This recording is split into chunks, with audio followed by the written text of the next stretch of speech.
Hello guys, technical night में आपका स्वागत है।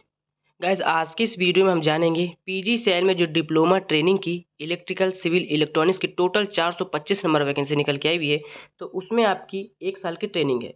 तो पीजीसीएल ट्रेनिंग पीरियड में सैलरी कितने मिलती है, उसके बाद पीजीसीएल में आफ्टर ट्रेनिंग सैलरी ग्रॉस यानी कि ग्रॉस कितनी सैलरी होगी आपकी, उसके बाद PGCL after training salary in hand यानी कि कट पिट के आपको कितनी सैलरी मिलेगी, पीएफ वगैरह। उसके बाद प्रमोशन पॉलिसी क्या होने वाला है, कितने साल में आप E1 या E2 बन पाएंगे। तो सारी डिटेल्स में डिस्कस करेंगे, तो वीडियो को अंत तक जरूर देखिएगा जो भी कैंडिडेट इसको अप्लाई कर रहे हैं।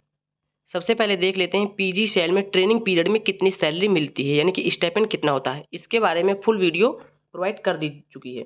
इसमें हम देख लेते हैं। पहले देखिए, कुल आय आपकी 27,500 रुपये स्टाइपेंड के रूप में होगा। कोई भी आपको HRA DA वगैरह पक्ष नहीं मिलने वाला है 1 साल में। कुल भुगतान 27,500 रुपये, यानी कि जितना भी स्टाइपेंड है आपको पूरा स्टाइपेंड देखने को मिल जाएगा। अब देख लेते हैं आपकी in hand salary after training क्या होगी। जैसा कि आप देख सकते हैं स्क्रीन पर, ये 1 अगस्त 2023 यानी कि लेटेस्ट स्लिप है। नाम देख सकते हैं, लोकेशन क्षेत्र NR2 का है ये आपका। डेट ऑफ ज्वाइनिंग इनकी 20 जुलाई 2023 को हुई थी परमानेंट पे। सुपरवाइजर आपका पोस्ट रहेगा। कर्मचारी समूह कर्मचारी उप समूह में S1 ग्रेड आपको मिलने वाला है। उसके बाद देखिए, बेसिक जो आपका है 25,000 हो जाएगा। DA जो कि 39.20 है। उसके बाद सारी डिटेल्स दी होंगी पर्सनल। देखिए, बेसिक वेतन 25,000। उसके बाद DNS अलाउंस जो कि 39.20% में 9,800 रुपये मिल जाएगा। उसके बाद HRA मिल जाएगा। कैंटीन अलाउंस यानी कि सारे अलाउंसेस आपके पक्ष में इंक्लूड होते हैं, जो कि बेसिक का 35% मिल जाएगा। तो टोटल आपकी कुल अर्निंग हो जाएगी लगभग 48,469.36 रुपये। उसके बाद आपका PF कंट्रीब्यूशन में टैक्स फुल पीरियड में सारी डिडक्शन आपके हो जाएंगे 6,892। टोटल जो आपका नेट भुगतान हो जाएगा 41,577 रुपये आपको इन हैंड सैलरी मिलने वाली है, जिसमें आपकी ग्रॉस 48,000 हो जाएगी। यानी कि आफ्टर ट्रेनिंग आपको सैलरी में कोई भी दिक्कत होने वाली नहीं है, ना कि बहुत ज़्यादा सैलरी और ना ही बहुत कम सैलरी है। सो दोस्तों, अब देख लेते हैं पावर ग्रिड की प्रमोशन पॉलिसी क्या होने वाली है डिप्लोमा ट्रेनिंग पोस्ट के लिए। सबसे पहले देखिए, एलिजिबिलिटी पीरियड देखिए। The eligibility period for promotion in various grade to available post in respective next higher grade will be 3 years. However, supervisor in S4 grade not meeting the prescribed qualification या फिर not qualifying the written test या फिर interview for promotion to execute grade will be eligible for consideration for promotion to selection grade on completion of 4 years of service in S4 grade. देखिए, इसका मतलब है कि आप जैसे S1 ग्रेड में ज्वाइन करेंगे ट्रेनिंग के बाद, तो हर 3 साल में आपका ग्रेड चेंज होगा। यानी कि ये आपका 3 साल में हो जाएगा S2। उसके बाद आ जाएगा S3 3 साल में, और उसके बाद S4 आ जाएगा 3 साल में। यानी कि S4 में आने में आपको लग जाएंगे टोटल 9 ईयर। उसके बाद S4 में आपको 1 साल सर्व करना होगा, यानी कि 10 साल में आप E2 के लिए, यानी कि जो कि एग्जीक्यूटिव ग्रेड की होती है, एग्जीक्यूटिव के लिए एलिजिबल हो जाएंगे आफ्टर 10 ईयर्स, 10 साल में।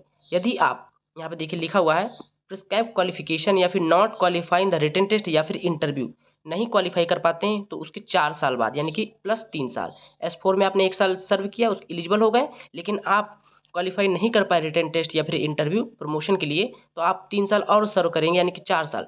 टोटल आपके हो जाएंगे 13 साल। तो 13 साल बाद आपको एग्जीक्यूटिव ग्रेड यानी कि E2 मिलेगा। डायरेक्ट एग्जीक्यूटिव ग्रेड E2, यहाँ पर E1 नहीं रखा गया है। देखिए, supervisor who have put in 1 year of service in S4 grade will be considered for promotion to E2 grade. As per amended rules, supervisor in S3 grade will not be considered for promotion to E2.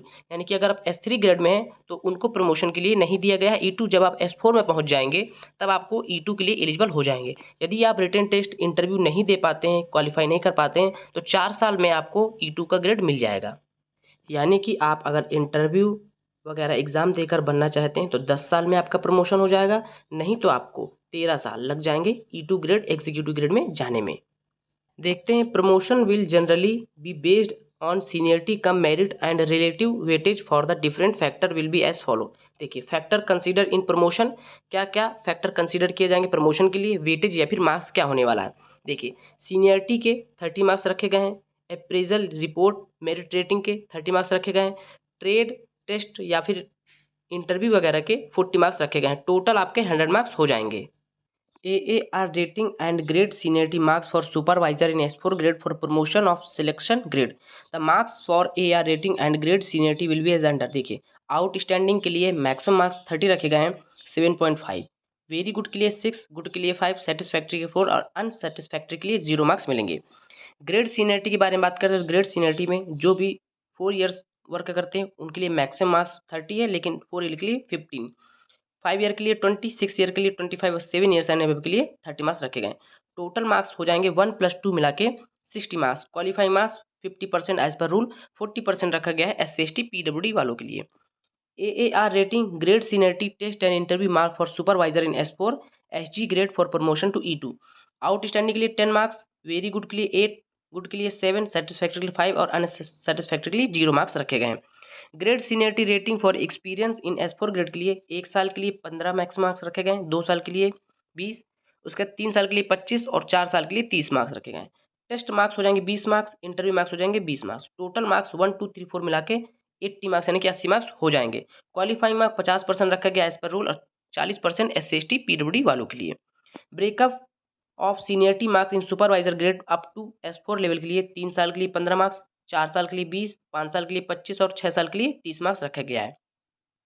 AAR rating supervisor category up to S4 level के लिए outstanding के लिए 10 marks, very good के लिए 8, good के लिए 6, satisfactory के लिए 5, अनसेटिस्फैक्ट्री के लिए 0 मार्क्स रखा गया है।